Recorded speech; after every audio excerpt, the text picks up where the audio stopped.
とギルフェイトさん、ワンコメ OK。ギルフェイトさん、配信開始します。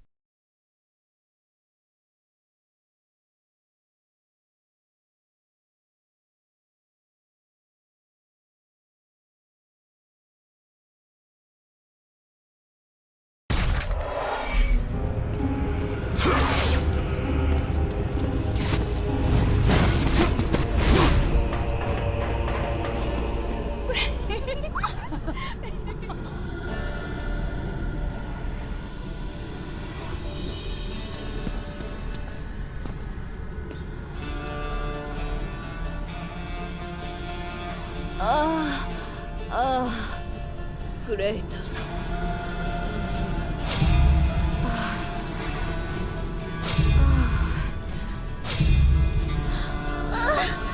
力強い人、見てるだけで楽しいのに、当人になったら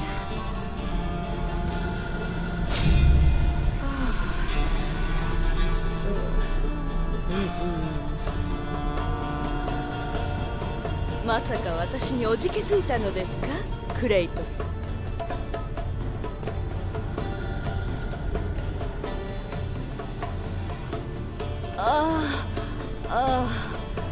クレイトス。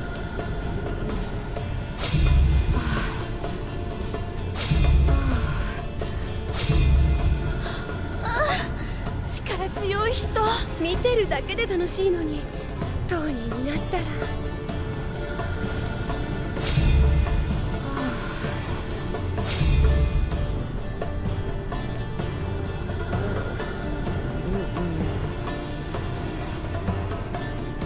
まさか私におじけづいたのですか、クレイトス。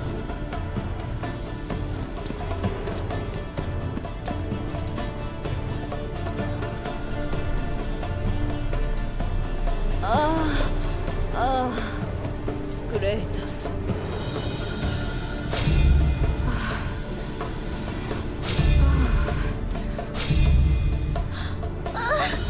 力強い人、見てるだけで楽しいのに、当人になったら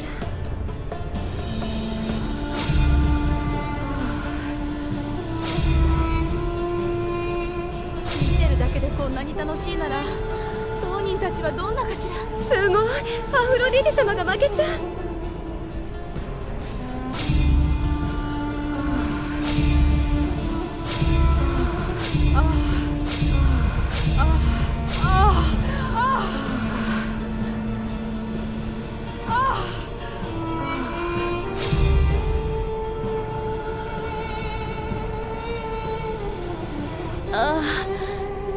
神に祝福されているのですね、クレイトス。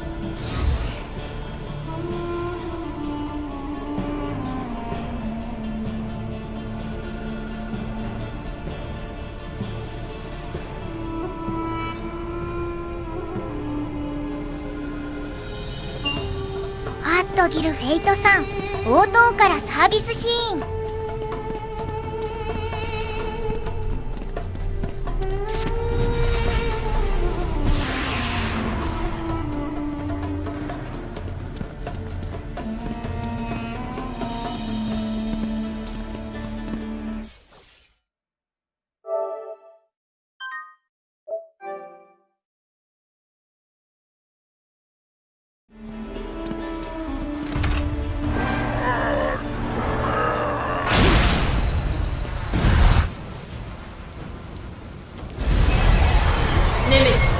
はあなたのものです、クレイトス。行く手を阻む者はその電流の威力を思い知るでしょう。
お前殺しよう言ったのに。お前が生まれた日に殺せと言ったのに。でも聞かなかった。バカな夫、情けをかけて結局こんなことになってしまうのよ。これを見て、見るがいい。お前のせいで死んでいる。何もかもが皆死んでいっている。太陽も消えた。海は大地を飲み込んだ。残った地には疫病が蔓延してます。生かしておきたいとできる限りのことをしているのに。でもお前が無慈悲に手当たり次第神を殺したせいでこうなった。ああ、この庭は守られてないと思ってるの。お前の凶暴さはヘラクレスにも勝る。でも知恵を絞らなければここからは出られぬ。お前が年老いてここで死ぬのを見るのがとっても楽しみだわ。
私たちに歯向かうつもり？このまま去ればいいと思ってるの？まだ終わってはいませんよ。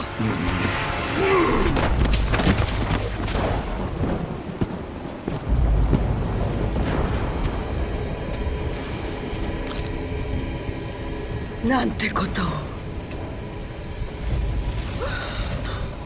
なんてことをしたの。臆病者が触れるもの全てを破滅させて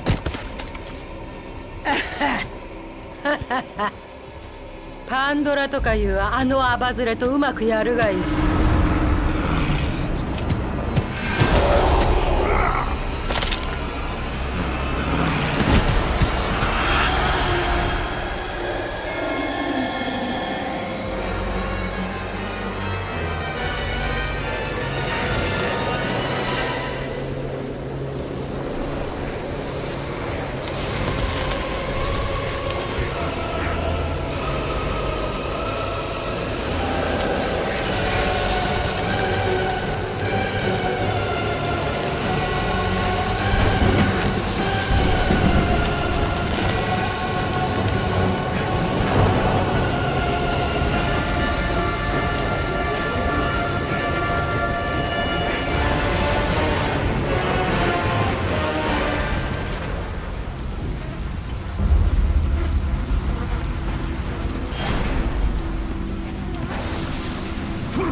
デスからの贈り物は駅火だ。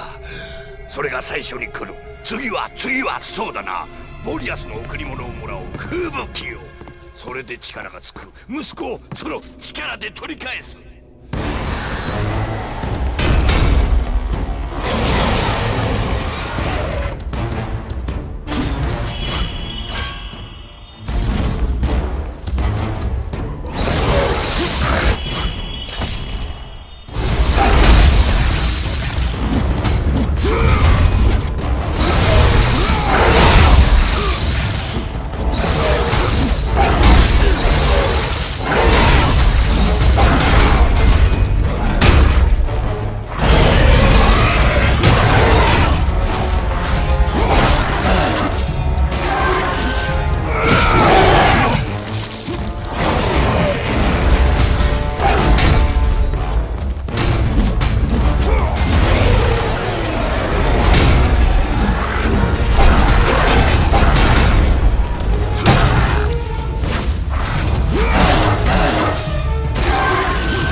我が息子を取り戻せる。作ったのだ。きちんと計算もできた。正確に。これで彼がわしの忠誠を疑うわけがない。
やっとボリアスのアイスストームを見つけましたね。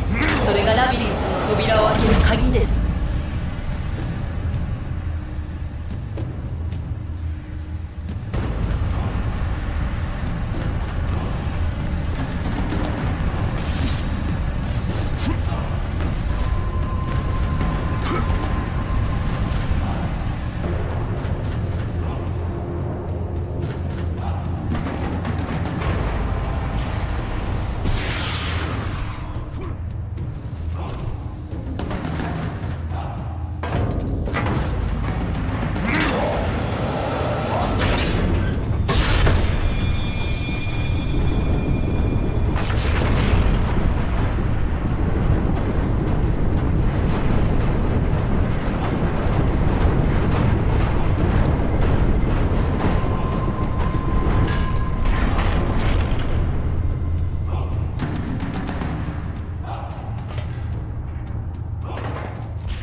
おい誰だ？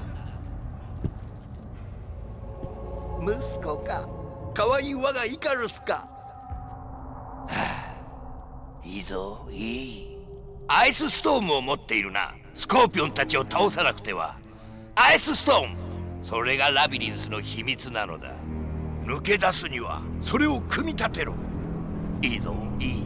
始めたのか。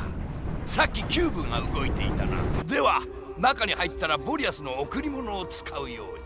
それがラビリンスを動かすきっかけとなる。誰だ？お前は何を？わしの子供に何をした？我が息子はどこだ？息子は死んだ、ダイダロス。息子よ、なんと、なぜだ！ハデスからの贈り物。そう、疫病。それとアイスストームでラビリンスの動力を作った。動力まで作った。創造する力、破壊する力だ。神々の王はわしを見捨てた。もしわしがラビリンスを作れたら息子を返してくれると言っていたのに。彼はもし私が疫病を手に入れたら、息子、我が息子。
やめてくれ、スパルタ人。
とギルフェイトさん、物理挙動でバグりました。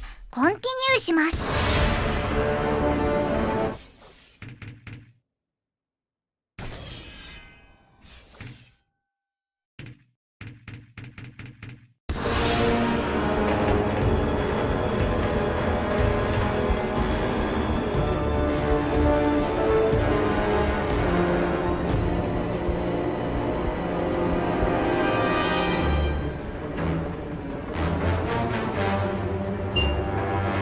ギルフェイトさん、なんか復帰できた。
ンドラ、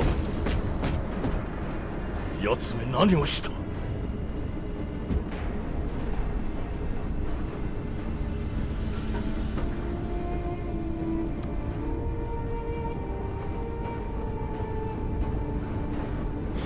彼があなたとまた話してはならないと。もし話したらお父様のようにあなたも痛めつけると。そんな。彼はあなたを殺すって言ってた。そうはさせん。とにかくここから出よう。来て、私が案内するわ。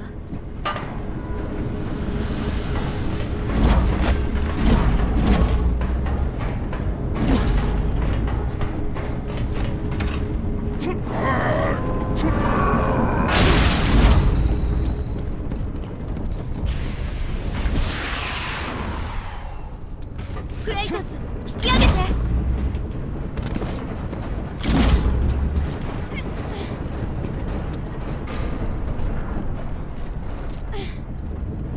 こっちよ。危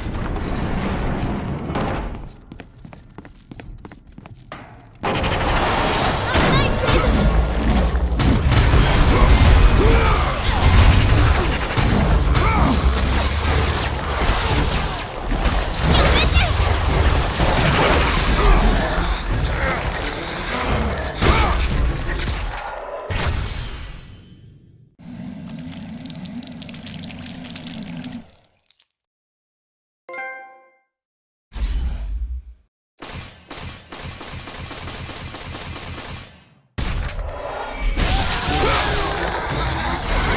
レイトス。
急いで。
大丈夫、こっちよ。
ギルフェイトさん、残りどれくらいあるか調べます。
とギルフェイトさん、残りチャプター7個くらいだからあと1枠でいけそうかな。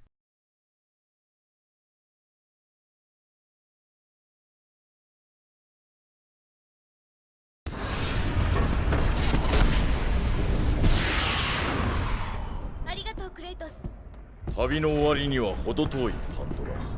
終わる頃には感謝する気にもならぬだろう。私は見た目ほど子供じゃないわクレイトス。今までも恐ろしいことを見てきた。何も怖くないもん。先に何が待ってるか知ってるわ。ゼウスはお父様を拷問したの。私のせいであんなひどい目に。助けたかったけど私怖かったの。ヘファエストスは親の義務を果たした。子供を守る義務だ。違う、私がいけないの。恐怖で助けられなかったわ。恐怖は闇と同じものなのよ。闇の中で私は神々の声が聞こえた。私を怪物と呼んでたわ。言葉など何の意味もない。多分。でも神の言葉に恐怖を感じた。灰かぶりの戦士に対する恐れも。あなたを恐れてた。神々の恐れが募るほど私は希望に満ちていったわ。希望は弱者が持つものだ。希望があるから強くなれる。だからここにいるのよ。全てを失っても希望があれば戦える。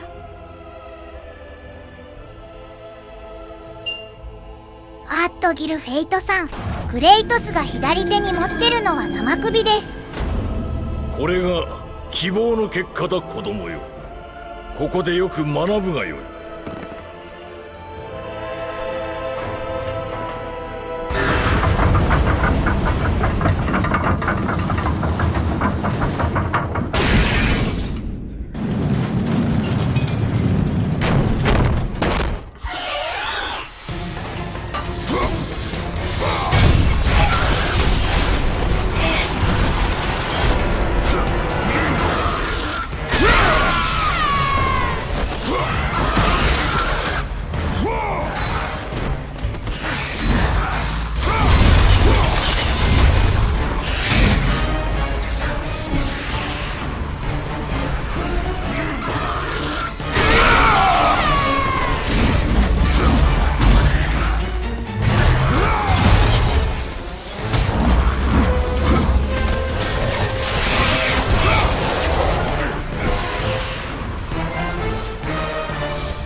鎖よクレイトス。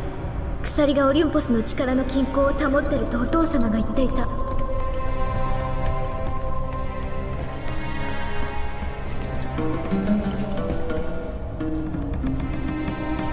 鎖を切ればラビリンスが持ち上がる。ここで待ってろ。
クレイトス、逃げたと気づかれた。急いでゼウスの声を追ってくる。お願い、助けてクレイトス、早く。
大丈夫よクレイトス。目的を忘れないで、ここまで来た理由を思い出しなさい。準備なさいクレイトス。すべきことは何ですか？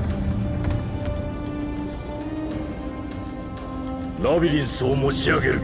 彼女は属すべき場所に。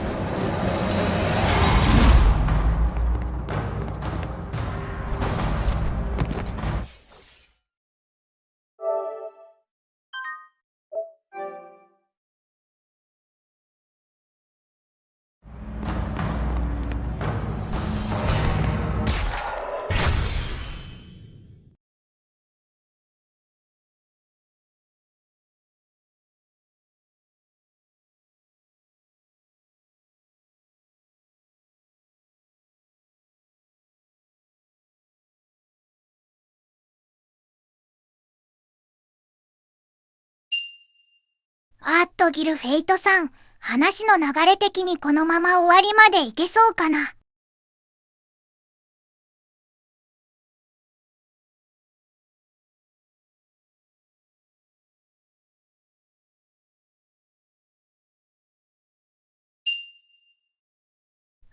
ギルフェイトさん、20時20分。ちょっと席外します。10分以内には戻れると思います。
ットギルフェイトさん、20時26分、戻りました。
クレイトス。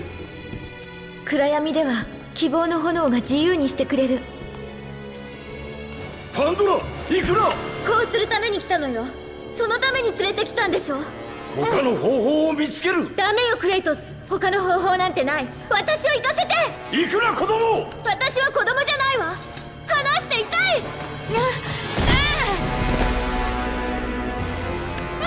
クレイトス助けて。その子を下ろせゼウス。貴様のその愛着、このこいつへの見ていて不愉快な息子よ。その子を離せゼウス。勘違いするな、これは物だ。ヘファエストスが作ったのだ。己の血と肉で。しかしもう手遅れだな、スパルタ人。貴様がパンドラと虐殺した家族からの許しを求めたおかげでオリンポスはひどく大混乱になった。己がしたことを見渡してみるがよい。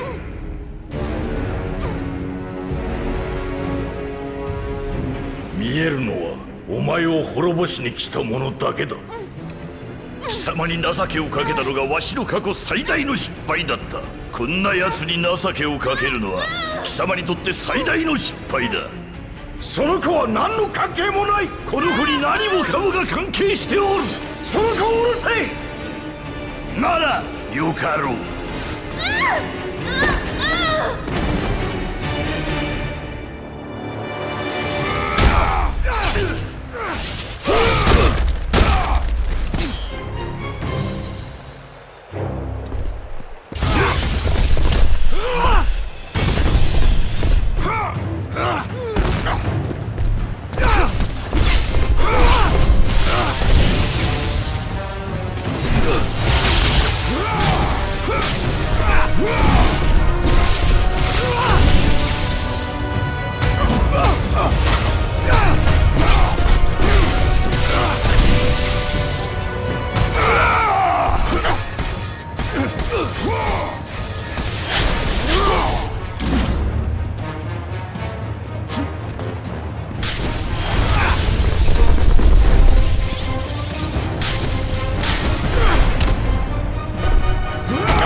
あっとギルフェイトさん、このままラストまで行くぞ。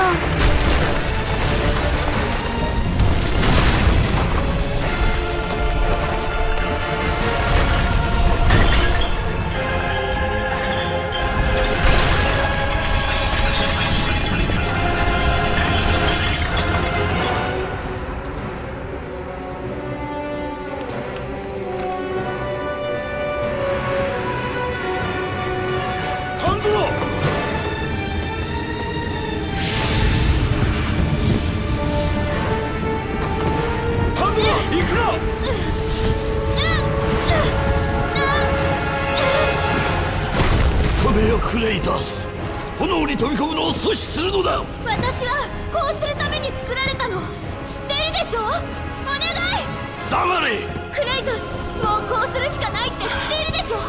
耳をかすでないクレイタス、惨めな人生一度ぐらい正しく進め。家族を失ったようにその子を失ってもいいのか。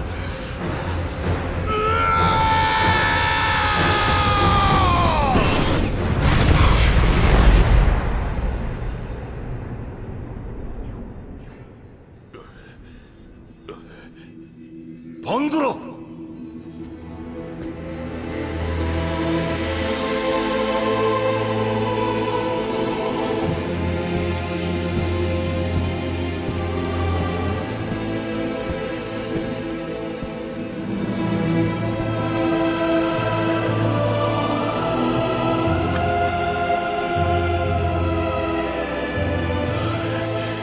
神をも殺せる力。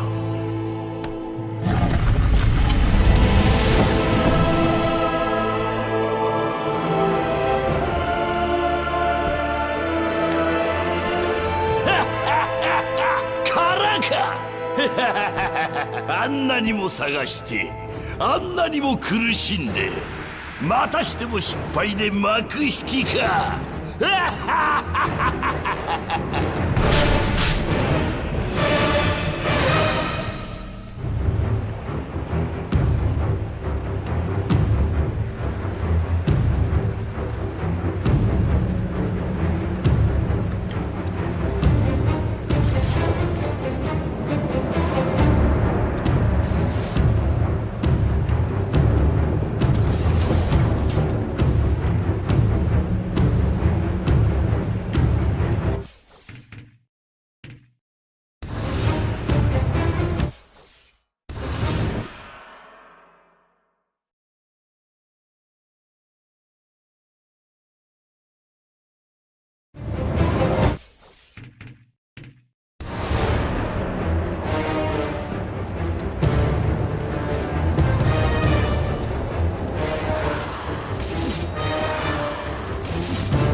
なんてありさまだ。早く貴様を葬って正さねここへ来い父よ。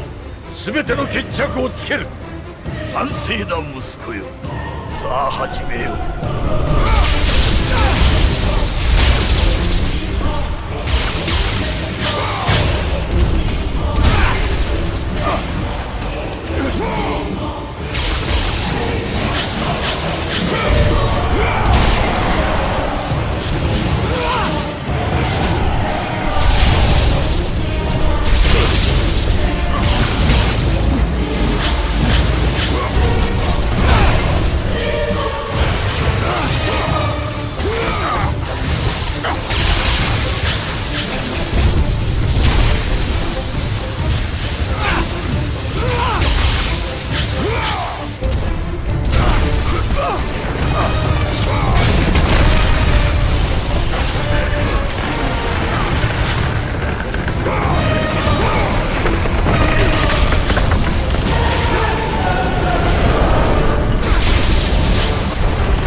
オリンポスの支配もこれで終わり。ガイア、生きてたのか。私の世界があなたのせいで血を流している。あなたの死を望んだことはありません。でも他に選択肢がないのです。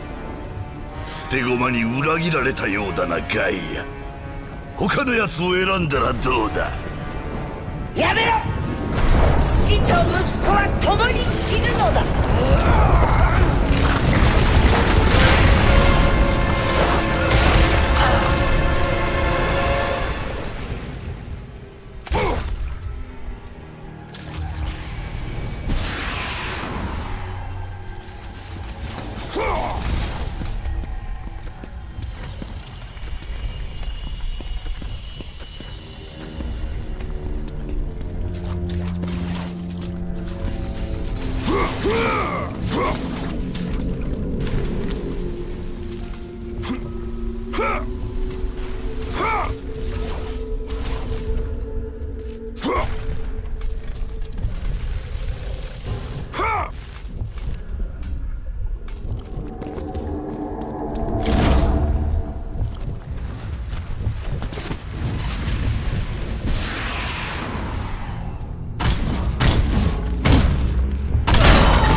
とギルフェイトさん、20時45分。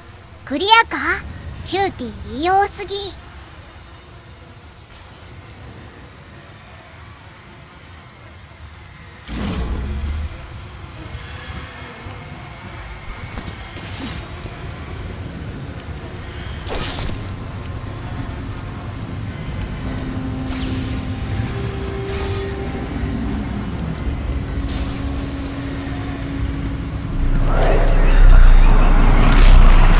貴様にはほどほどうんざりだ。聞こえよ。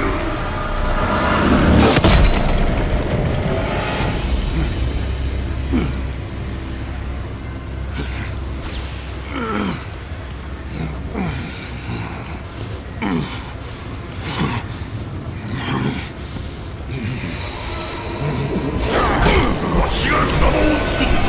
殺すのもわしだ。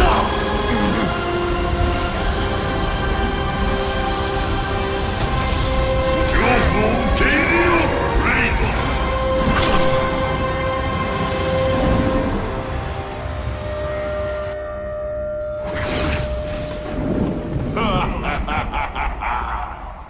未来に横たわるのは闇だけだぞ、クレイトス。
お母さん、何が起きてるの？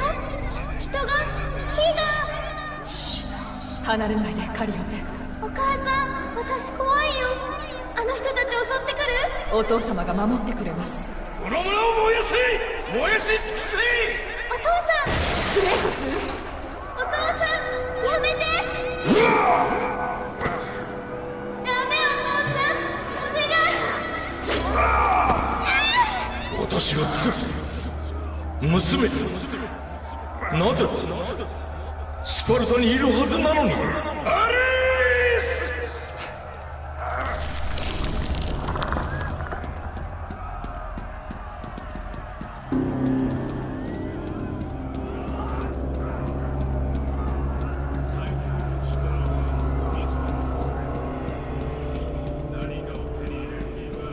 クレイトス、来て。私が案内するの。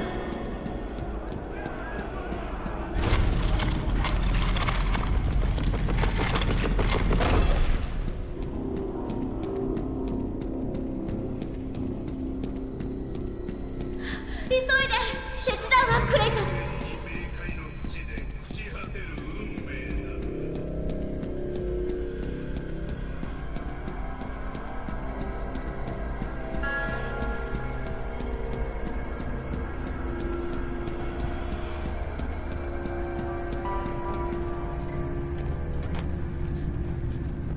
クレイトス、暗闇では希望の炎が自由にしてくれる。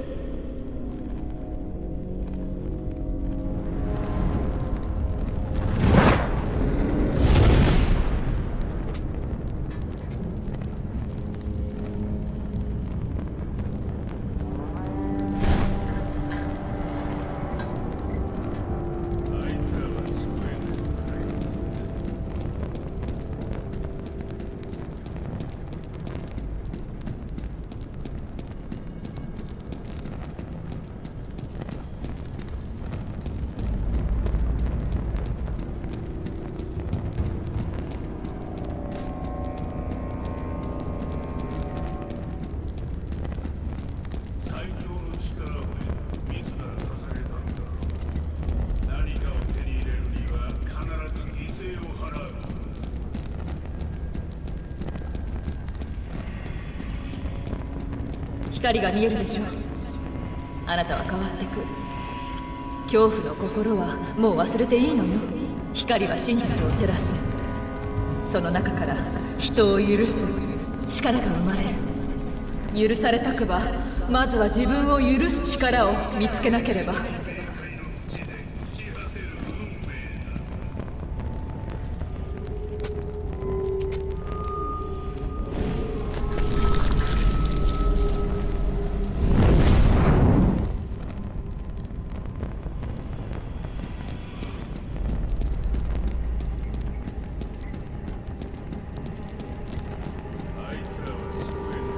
こっちよ。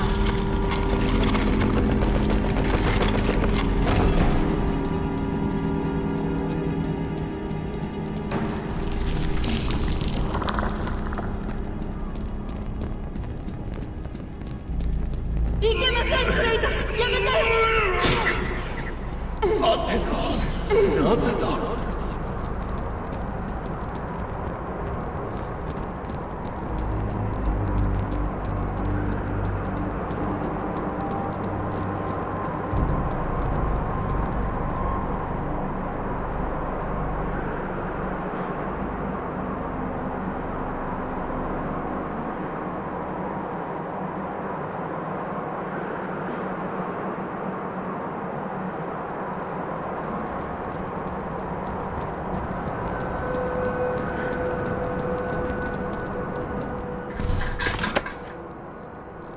クレイトス、ゼウスは恐怖のあまり父クロノスを殺したのです。大戦の引き金となったのも同様の恐怖でした。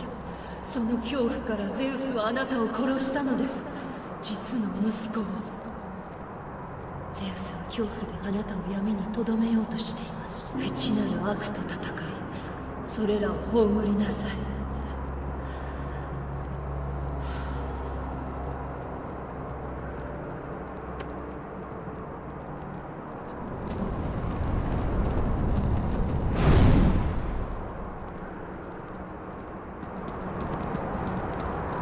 こっちよクレイトス。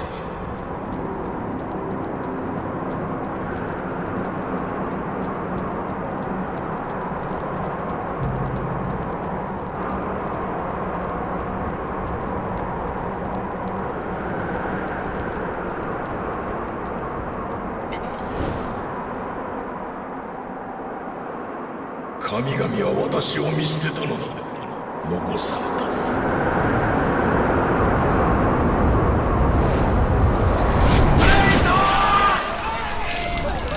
覚えているか、スパルタの戦士よ。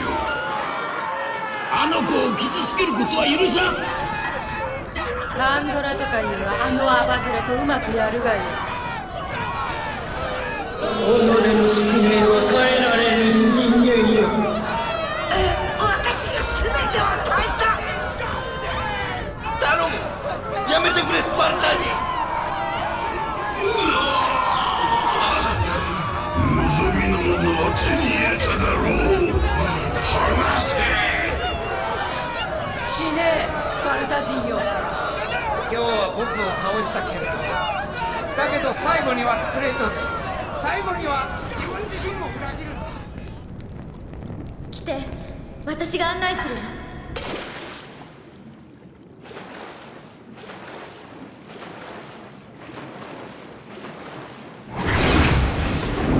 死ねクレイタス。わしが貴様を作った。殺すのもわしだ。急いで。なぜ貴様は死なん。死ね。恐れよ。クレイトス。こっちよクレイトス。黙れ。早くクレイトス。クレイトスお願い、私を自由の身にして。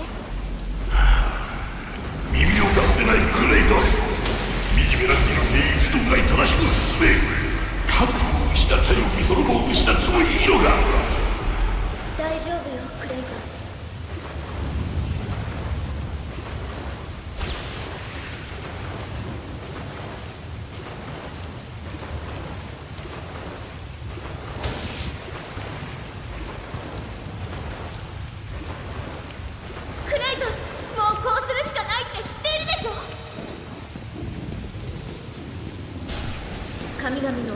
募るほど私は希望に満ちていったわ。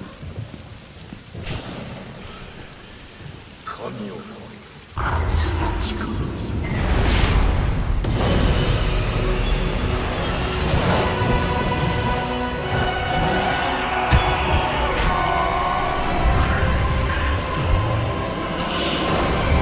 希望があるから強くなれる。だからここにいるのよ。全てを失っても希望があれば戦える。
よくやりましたね、クレイトス。オリュンポスの束縛から解放され混沌とした世界を経て、人類は私のお告げを聞く準備ができたでしょう。周りを見よアテナ。世界は荒れ果ててしまった。お告げなど何になる。どうぞ行きたければ。でも去る前にその箱の中に眠っていた力を渡しなさい。箱には何もなかった。それはありえません。目を見ればわかります。あのゼウスを倒した私の力、今もその力があるはず。わからないのですか？ゼウスが災いを箱に集めた時、再び箱が開かれたらどうなるのかと私は恐ろしかったのです。だから私はこの世で最強の武器を召喚し、その箱の中に入れておいたのです。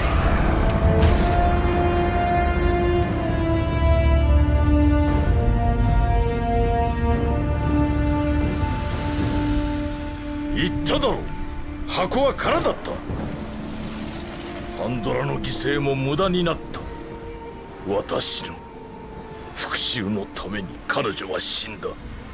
それは間違いです。あなたは私の力でゼウスを、私は見ていました。もしかしたらそうなのね。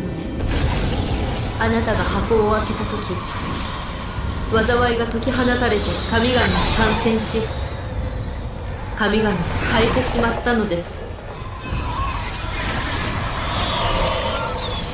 ゼウス自身も災いの餌食となったのです。だからゼウスはあんなにも激怒し、あなたを殺すことに取りつかれ、恐怖という災いに取り込まれたのです。私が箱に入れた力は解き放たれていないと思っていました。あなたは箱の中の災いから力を得てアレスを滅ぼしたと考えていましたが、そうではなかった。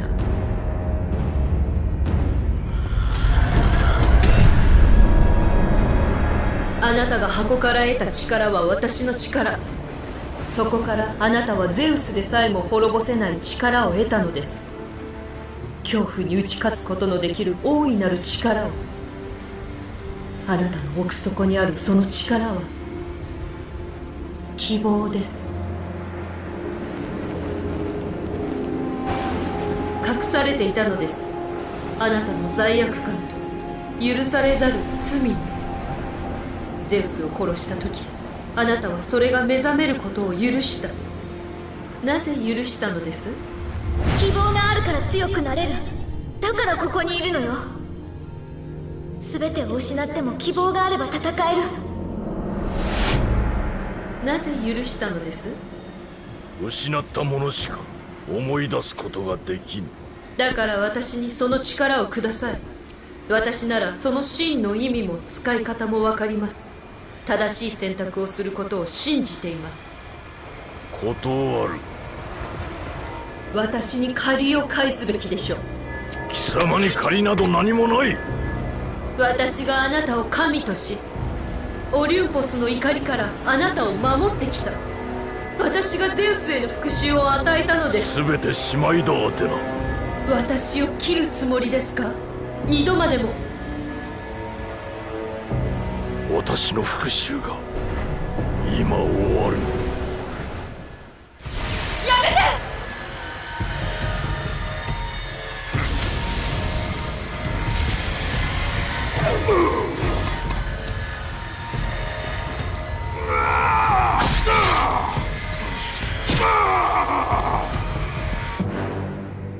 この愚か者、何をしているのです！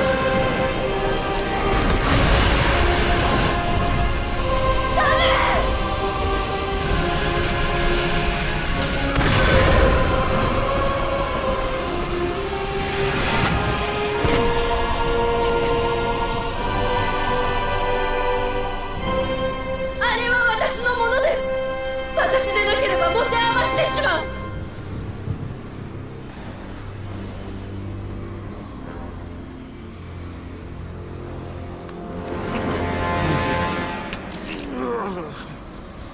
あなたにはがっかりです、クレイトス。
ぎるフェイトさん、21時07分、エンディングのスタッフロール。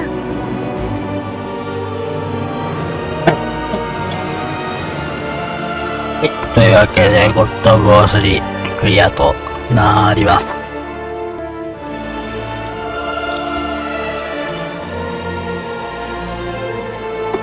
一応、ナンバリングとしては最後になるのかな。終わり方が、綺麗には終わらなかったですけど。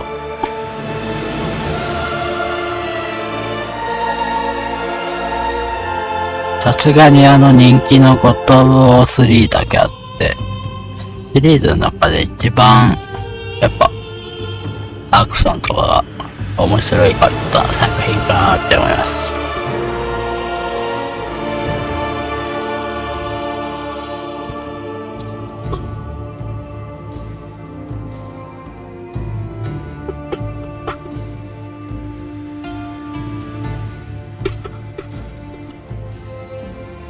とりあえずこのままスタッフロール流しておきます。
First of all, welcome to our 4th annual Halloween costume. Beer drinking and brat eating and fun. It's going to be great. I'm very happy with the way God of War 2 came out. Provided we hit our mark, I was pretty confident that our sales would be better than God of War 1, but I was rather skeptical that our reviews would be. God of War 2, I think at the end of the day, probably equaled, if not slightly exceeded the first, which I was not expecting, and it was quite satisfying. I can't believe I'm fucking doing this. I deserve this one then. This is the final chapter. So I think big goals for me are to finish this off in such a grand, epic fashion, something that is truly befitting of what we've done, what we've set up in 1 and 2. All right, this is her revenge story. God of War 2 ended up being everything we ever hoped it would be, and probably a bit more. It got reviewed very well. I honestly feel like it was probably about as good a game as is likely to be made on the PS2, and I'm very proud that we managed to do that. Oh, one big family here at SCEA.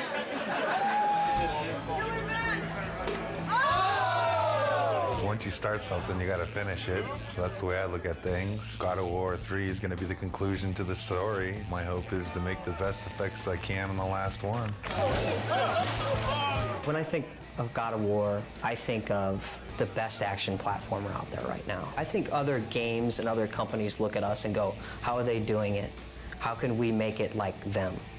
And that's rad, because I've totally been at the company where we looked at that game and went, man, how do we do that, you know? My main hope is that it escapes the destiny of sequels as well as God of War 2 has escaped the destiny of sequels. I'm going to be satisfied if we tie it all up and we can kind of close the book. We're past the stage of figuring out what we want to do. We're now in the early phases of sorting out the how we're going to do it.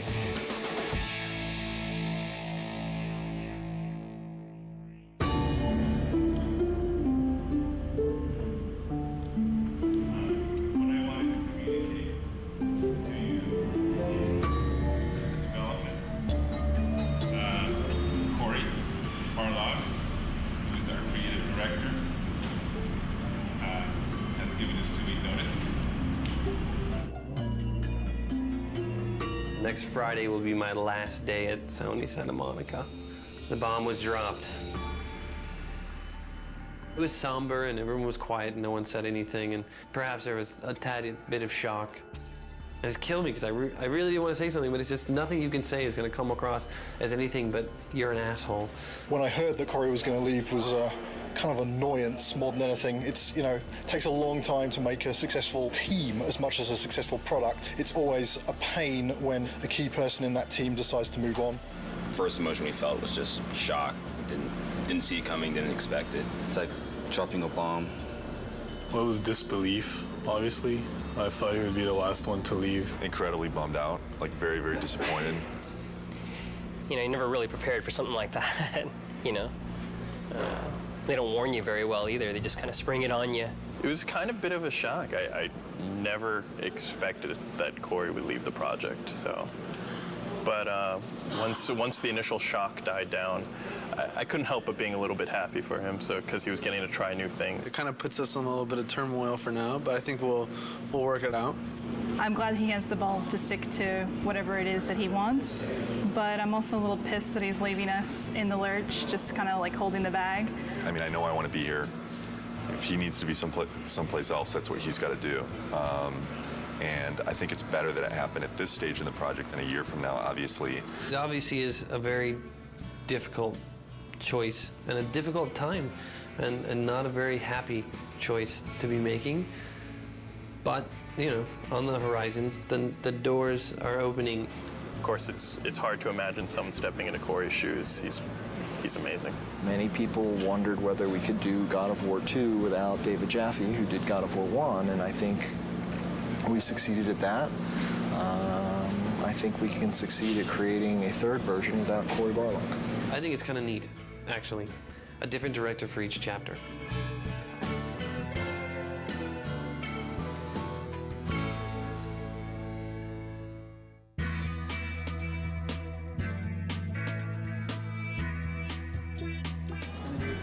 I have chosen Stig Asmussen to take the helm. When I became director, there was a very warm response from the team. I got a lot of tons of support, and I mean, so far everybody's been super cool. I look back on how Corey handled things and how Dave handled things, and I draw inspiration. I think the most important thing that I got from both of those guys is the fact that they were themselves. I'm super excited about this. You know, this team kicks ass, you know, and it's said a lot, but this type of situation, the kind of garbage that we've been going through in the last month, as far as I'm concerned, this team's second to none. But Stig is fucking amazing. Stig's a pretty good leader, I think mostly because you're probably afraid of him when you first meet him. The entire team really respects him. Everybody communicates well with him, and he's not unfair with any of his decision makings. From my perspective, he is much more easier to work with. He is much more structured and engineer friendly. One of my strengths is to try to lead by example. Hopefully that filters through to the rest of the team and they're able to approach their tasks with total excellence. All those leads from the last game, those key people, they're in place. And that's really where the personality of the studio comes from. That's where the drive of the team comes from, wanting to critique every element and make everything that's in the game the best that it can be. It really is driven from the leads and from the culture of this studio, and that has not changed, even through the turnover. So working on the PS3 is very challenging. It's a lot of new technology and a lot of new techniques are required to make a game on the PS3, which means that we have to learn some completely new techniques for writing our game code. It's also a completely new graphics processor, so we have to learn about those graphics techniques and work out how we expose them to the artist in order to make the best possible art and give the game the look that the art team is interested in. We have a similar set of problems working with the designers. People's expectations for games on the PS3 are much higher. They want to see, you know, more enemies and more complicated effects and, you know, more ragdoll physics on the characters and, you know, realistic looking reactions when you hit people. So yeah, there's a tremendous amount of challenge working on the PS3. God of War 2, the team was able to throw so many things into the game and get things up and running and finding out, is that fun or not? The hard transition for God of War 3 is getting all that to work again because we have so much new technology that has to be built. You know what I'm saying? Everybody has to relearn their own personal expectations and their limitations and how they're projecting their schedules and their tasks and things like that. Everybody is counted on everybody else to kind of make accurate predictions on what they can do. It's tough right now because everything's new. It's just so much more involved. That's very worrisome. When are we going to get to the point where we can say something's going to take 4 weeks to do and it's really going to take 4 weeks to do? It's understandable that nobody understands that right now. PlayStation 3, we're able to push a lot more polygons, a lot more texture resolution and detail, so things are hyper realistic. I mean, they're so realistic now that we can actually see pores on skin and hair and eyebrows and nose hairs. You can see everything. We have a lot of work ahead of us. Every character now is like taking 6 weeks, 8 weeks. At least 6 weeks. Yeah, to make one. It's not like before, it's like 5 days we can make one. For me, it's not knowing kind of where the limits are. You can make stuff look so super realistic now, and that takes a lot of time. Whereas before, we really had defined limits. Yeah, it's exponentially more complex. And the other big thing is, this is going to be our first PlayStation 3 game, and we're expected to be able to beat games that some studios have released 2, 3, even 4. Gamers are expecting us to have better technology, better art, better visuals, better gameplay. Across the board, they expect it to be better. And that's pretty intimidating in itself. We're going crazy with the detail. When it's done, I think it's going to look incredible. You're going to see Kratos do a lot more subtle movement, more facial animation, things that the human eye just, usually takes for granted, but now we can include all those things. The things that we can actually accomplish are starting to now really become things that are only limited by our imagination. With the new hardware and the new system, we're able to kind of start pushing the player experience and creating like a much more kind of cohesive world.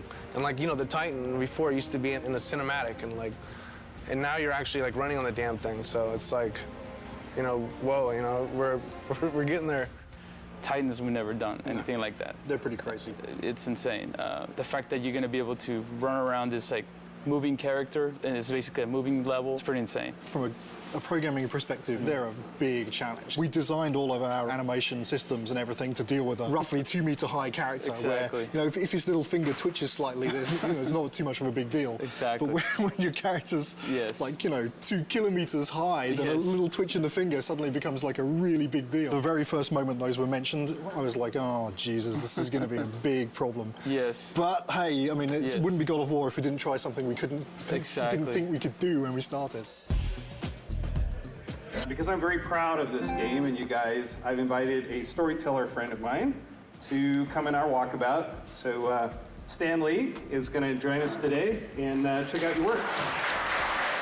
This is such a cool time to be just walking around the studio and looking at things as they're coming online. Every month, we do a walkabout, and it's largely for the team to kind of, review each other's work and, and really compliment each other. It's a big studio now, there's like 80 people here, and really it's impossible to keep on top of everything that any given part of the group has been working on. It's an opportunity for everyone to see what cool stuff has been going on in the studio. It's a good way of making everyone realize that they're part of a big machine at this point. Plus, everything looks better after you had a couple beers. So it helps to make your stuff look better. Everyone's out to get Kratos. These are all, it's Olympus, the gods, and they're all bad. All the gods are bad except this guy who's tormented. Yes. That's great. His line is, in the end, there will only be chaos. And then the next game you do is called Chaos. That's a great sequel. There you go. Zeus's brother Poseidon. Terrific, terrific drawings. Hera. Yeah. I love to write dialogue. Maybe we could try something new. A video game with lots of dialogue. I'm sure it would sell like a bomb. And I love the way this hand is there. Oh, God. Oh, yeah, and then when he moves the hand, we'll like make that to kind of get destroyed a little bit and get all kinds of dust flying off of it. This is one of the best things I've ever seen. Cool. That is beautiful.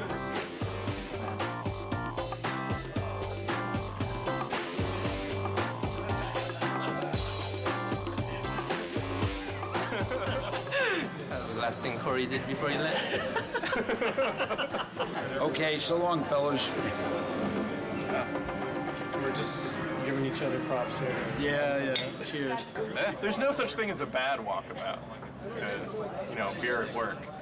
And also, Stanley rules! Woo!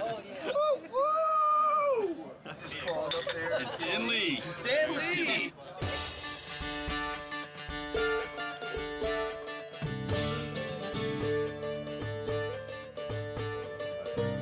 I'm fine with it as long as we make it seem like it's in-game as much as possible. I'm still learning every single day, and I imagine that process won't ever end. And there's so many things that you can learn from every individual on this team. Stig is kind of man of the team, very easygoing, very casual, but he's also extremely intelligent, very thoughtful. I think the thing that's been successful for him is that people just want to help him out. They just want to make a good game. Stig just keeps pushing along. He's got 2 brand new twins at home, and yeah, it just keeps on He's going. got this other baby, this big baby on his back right now, so he's doing great. Since last Halloween, we made a lot of progress. We've got the story of the game done. We've got the whole design direction completed. 3 months from now, we're going to be doing our press event. Everyone gets to go home early! The first couple times when Stig addressed the team, it was so clear how nervous he was. He would kind of stumble on his words, and he'd literally, turn red, like a stoplight. It was really kind of endearing. But then to watch him sort of evolve, and honestly, I think I was a little bit concerned that, our game director is our public face. And we actually gave him, some media training. And Stig actually asking people, he says, honestly, I don't want to think about all this stuff. I just want to be myself. Is that okay? And they said, you know what? Absolutely. That looks good. Oh, wow. So that's how tall Kratos is. He's probably closer to the size of this guy. Will is our stand-in Kratos when Kratos isn't here. I'm about as close as you can get. We picked the venue and the location for the spot, and we brought all the media here. We have something like 60 people here from the media. I can't wait for them to see the actual gameplay. These guys are going to be thrilled. Love Kratos. Kratos is hot. destroying Olympus.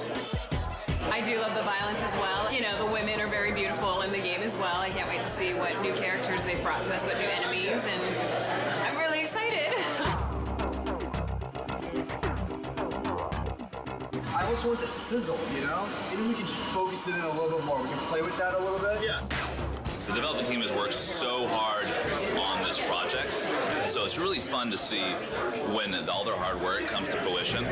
I'm going to get through the first couple slides up here, and then I'm going to start to walk around. Nobody has seen the gameplay outside of our studio, so this is going to be the first time.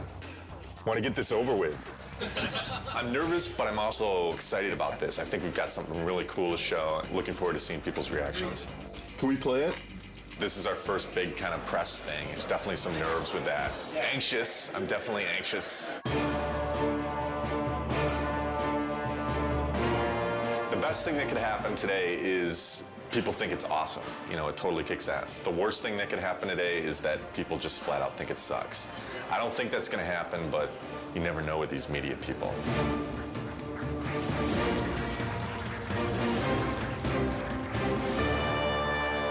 What is the vision for God of War 3? We want to define this generation with this game. We're going to take a close look at him. I'll talk about some of the features that we're using on him. Here he is. We've got blended normal maps on him right now, so you can see the realistic muscle flexing. I would imagine that we've got one of the most advanced systems for that in the industry right now. The battle's in full swing. The god Helios is in battle with a massive titan. And Kratos is going to launch into battle and start doing some damage on the grunts here. Now, Todd can easily just grab one of the grunts by pressing circle, and if he continues pressing circle, he can beat the crap out of him. But if he presses triangle, then he can rip them apart. If he presses X, then he can throw them. And one more move, square, uses it as a battering ram, and then he can take it, mash circle, smash his head against the wall. And all these moves are interchangeable. Meet our latest AI, the Chimera. Part snake, part goat, part lion. Todd has just unleashed the cestus on him, and you can see it's a brawling weapon. Now, the way the Chimera works is it's a 3-stage enemy. First, you fight the snake stage, and then it changes its stance, and you fight the lion stage. We're really having fun with gore on this game. Entering the Cyclops. Every action that the Cyclops makes is a direct reaction from the pain that Kratos is inflicting on him.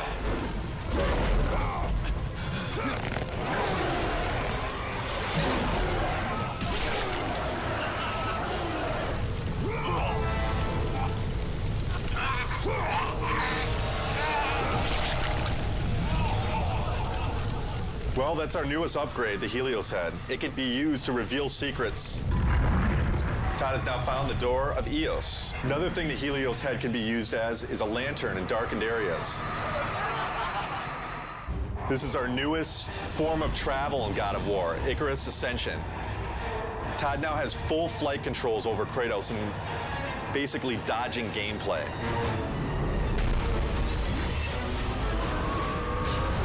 That's it.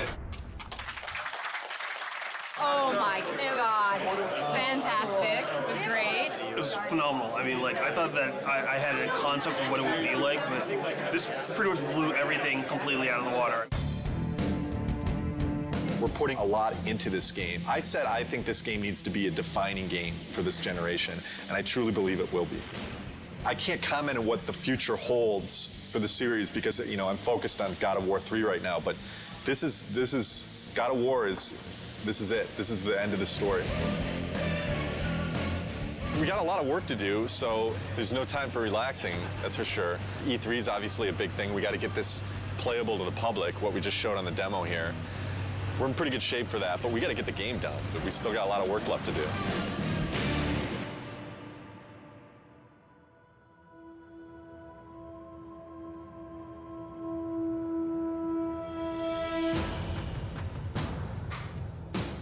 Right now for E3, pretty nervous about it. Nervous, I mean, think nervous isn't a bad thing. You know, you should be nervous. Your nerves should be on edge or else you're not going to get the thing done right. It's kind of ironic that most people would have been happy with the reaction for the press demo, and we were kind of like, we could have done better. We've undertaken to basically change the rendering path between February and E3 to make it look much prettier and much more next-gen. We have this amazing capacity to never know when to stop. Hopefully it'll all come together. I think it will. It's looking very nice. We definitely know how to pressure ourselves. This team sets the bar really high. We could settle for a lot less and probably be a lot closer to being done, but with this group, they're never satisfied. Yeah.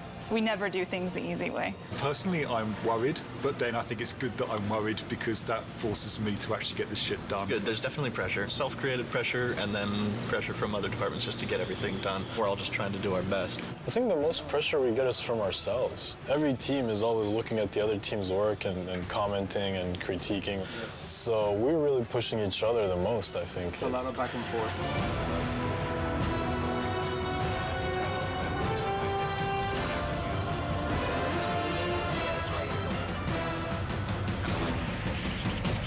The following week, it's absolutely nothing moves because we're going to need to take every freaking second to make sure it's stable and we are at frame rate.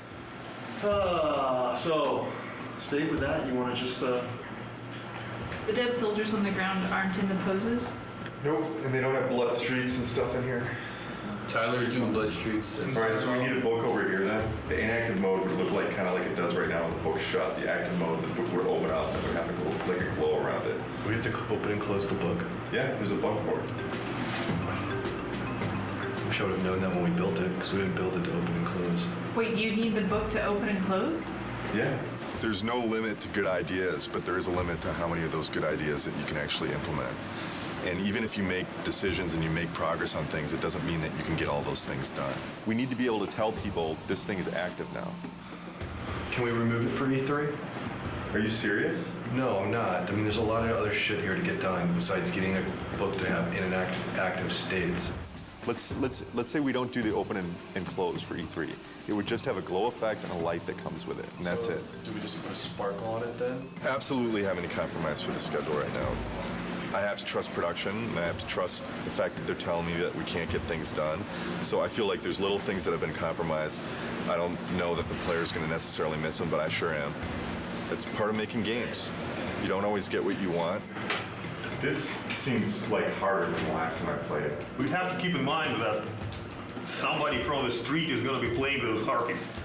And I don't know, the way it looks right now, on 3 tries, people will throw down the controller. The stuff we just went through, pretty rough. It's a little frustrating from the respect that it's been kind of at this state for a long time now. Kind of wondering when it's going to get fixed. The struggle or the challenge. If it doesn't get fixed this week, we're screwed. This is sprint week, meaning we're making a big push this week to get a lot of work done and make some headway going into E3. As far as crunch goes, we're not going to call it crunch anymore. We're going to call it a sprint, and then everything will be fine. So as long as we do that. Change the name, it'll all be fine. Tonight's the first night of crunch. Yeah. Yeah, so... We don't like the euphemism sprint. Fuck. I hate crunch. It sucks.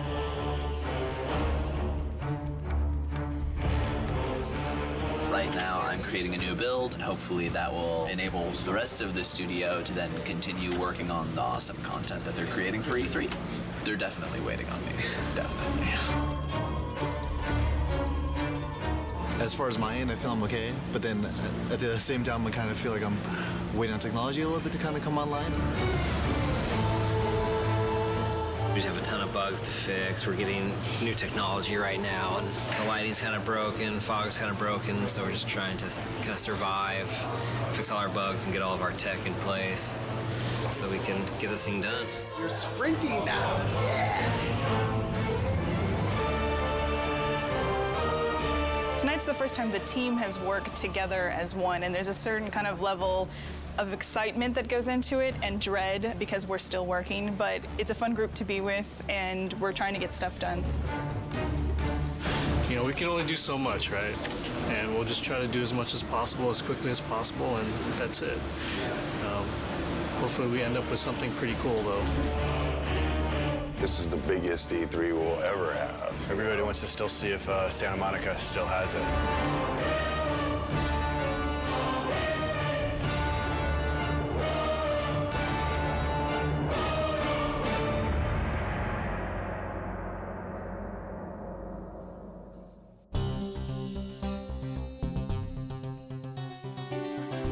Last 2 weeks have been very, very intense. I actually got here this morning a half hour before the shrine actually opened to deliver live code for what we're playing this morning. I didn't have that code until yesterday afternoon. The Sony press conference is their big moment, 2 hours to like show all the new stuff they have. And it's going to be broadcast on live TV and web. And we're going to end the show with God of War 3. Anytime that you go first or last, if you open the show or close the show, it's an honor. I guess we're happy that Sony seems so committed to our game. It's nice that all of our hard work over the last 7 years, really, because that's how long we've been working on the God of War series in total, is really getting the reception that it seems to be getting. We're real excited that we're closing the press conference. It's a great opportunity. It's a great way to end. We're going to be live on stage playing real live code. So nerves are definitely high. Like a lot of jitters. Stig's going to be talking and I'm going to be playing on stage, so a little stressful. Got to take the edge off a little bit. Headlining scares the shit out of me. I've never done something this big, standing in front of 2,000 people or however many it is. This is one of the most eagerly anticipated games of this generation. I'd like to invite Stig Asmussen to the stage to show you the first few minutes of the jaw-dropping God of War 3.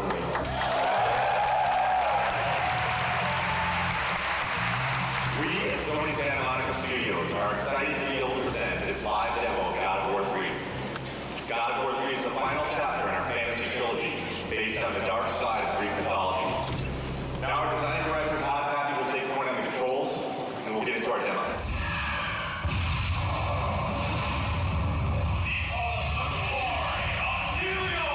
I'm really anxious. I'm really excited. This is a really important moment for the team. It's important for the game. I hope that we make the impression that we always strive for.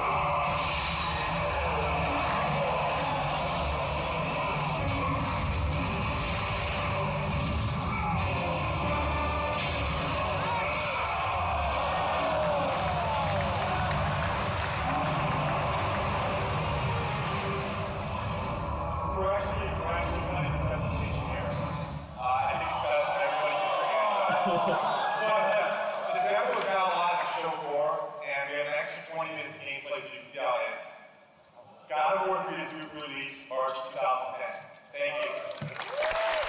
One line. Amazing, fucking awesome. People really seem to dig it. This went well. I don't see how it could have gone any better. Well, I'm kind of glad that E3 is back. It's pretty exciting. It's been a couple of years since there was a really decent-sized E3. It's always exciting to have your game here. This is what we work for. E3 is like Christmas. We've got 12 kiosks set up with God of War. We had a great time last night setting it up. It was actually, we got there, the Sony booth was relatively quiet. All the games were up and running, but there weren't a lot of people playing anything. We started loading in the God of War, and people started lining up behind me to play it. I had somebody tell me today, one of the producers of another product told me when we got in there and loaded our code, all work stopped at the Sony booth so they could come play our product. Hugely flattering, big kudos to the team. Got chills just having that whole experience. It was awesome. It was excellent. It was, disgusting and exciting all at the same time. I waited an hour to play in that game. When you finally get to decapitate Halo's head, that was like amazing. Didn't expect to see that. It's pretty brutal. I mean, way more brutal than like the first two. Every new game, they bump it up a little bit, so it's definitely good stuff. I waited in line 2 hours to play. What can I say? It's God of War with unforgiving amounts of violence, great gameplay, kind of thing that, just spend all day playing, not call your girlfriend, whatever, who cares, right? Super pumped to see it. It gets me so jazzed. So this is Christmas. But it lasts 3 days. We can't believe it's back, It's like awesome. Really good. I'm so fucking happy that E3's back. I mean, it means so much for the industry. Seeing people's faces when they play, we just ship it out to the store, so the team really doesn't see, people's reactions and just even the oohs and the ahs at the press event. It makes it all worth it. Just seeing the people's faces. I mean, that's why I make the thing. I want to take people to that next level. I think this is what excites the team the most, when they get to see people's reactions. We work our asses off before this to just get the demo to be as polished as possible, and present almost a finished product when we're not done with the game yet. So by the end of this, we're so drained, we put so much energy into it, that all this energy coming from the outside just builds us back up and gives us that ability to finish the game.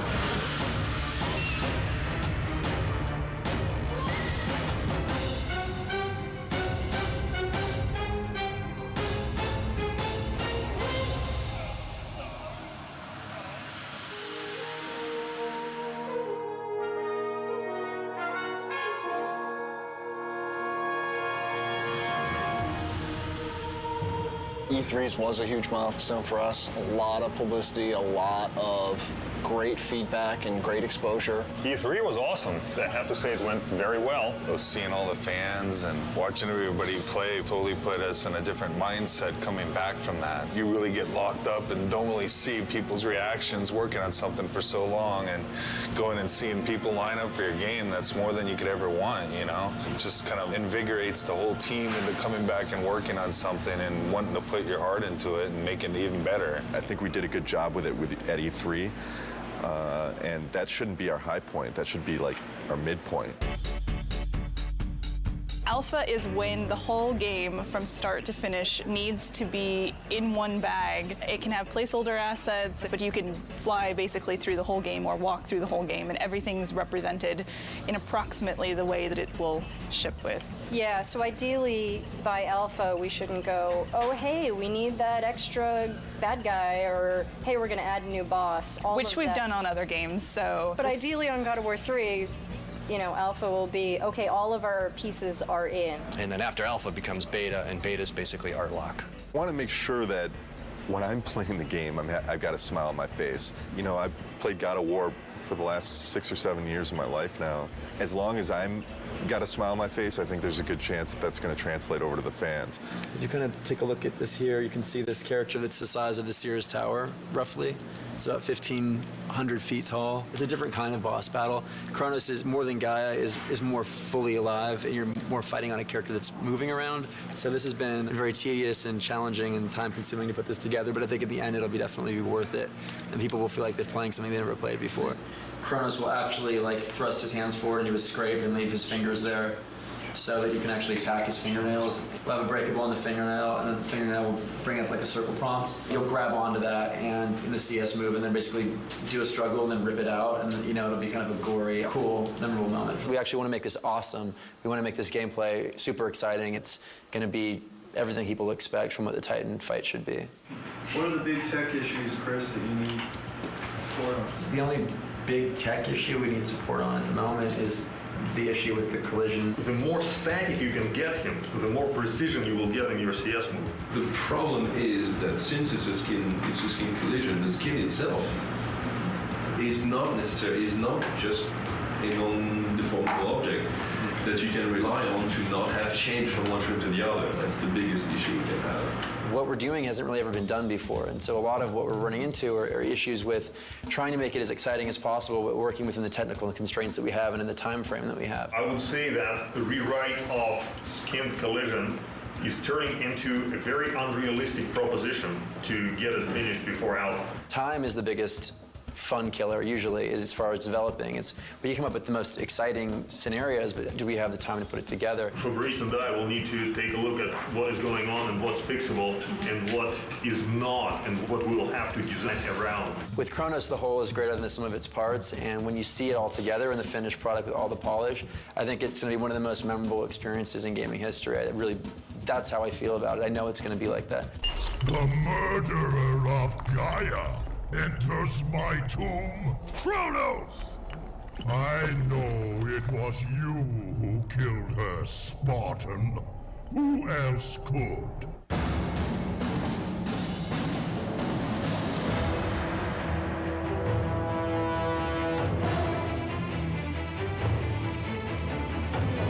About a month back, maybe 6 weeks back after Alpha, we were looking at the end of the game and we felt like there was a lot of fighting and it didn't really tie into the story. We had a couple brainstorming meetings and we came up with this idea that it would be really cool to go inside Kratos' head. Because that's where the struggle is really taking place. The story's really never done until the game ships. And we're always tweaking it and modifying it. But I really like working on the story. Kratos is going to have this emotional struggle inside of his head. And really the object of this game is he has to realize that he has hope inside of him, the power of hope. And that's what he originally got when he opened up Pandora's box. He didn't get the evil things, he got the good things. And I think it's going to be really, really fitting end to the trilogy. Keep in mind, we're very close to beta here, and this is the big stretch. And we really, really, really got to be zipping things up. Let's do it. That's all I got. That's all I got.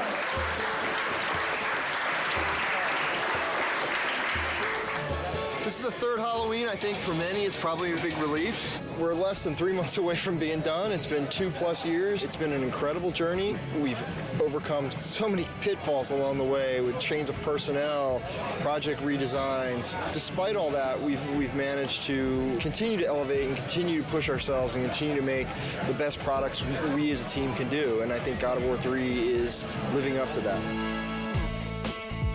To complete the third one is pretty amazing. We always tried to hit the highest mark we possibly could, and I think we've done it once again with this one. So we're gonna have to wait and see what the fans think, but I have really, really high hopes. Completing a trilogy is something I never did in my life, and completing something like this is very special, something that means a lot to me.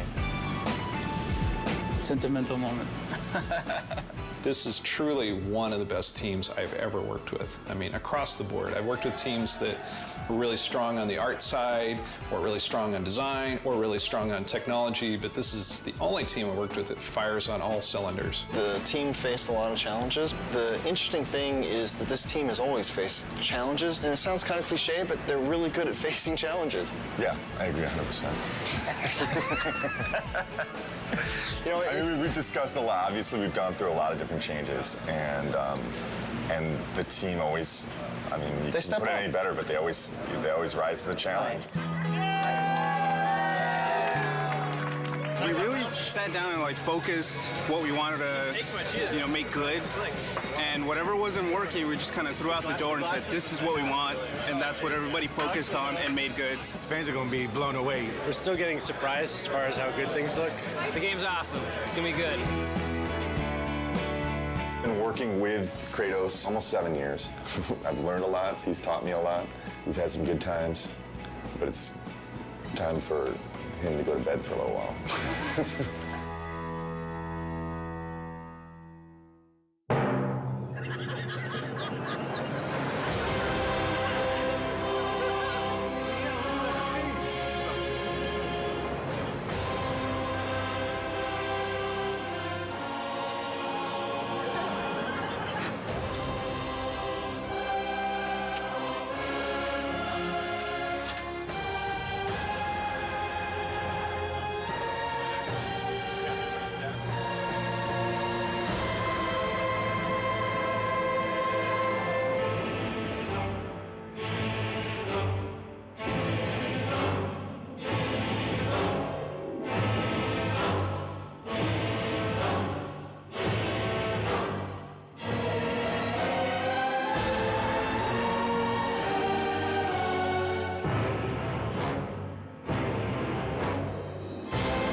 sales desk, and we just, you want to say hi, Leo?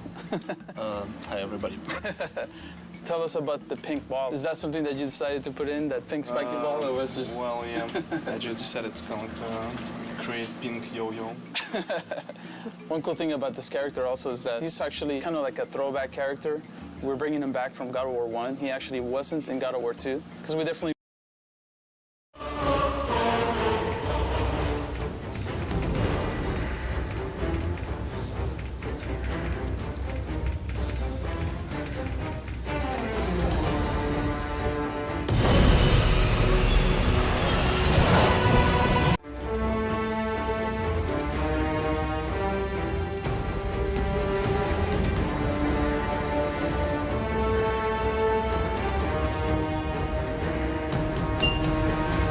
ギルフェイトさん、配信終了します。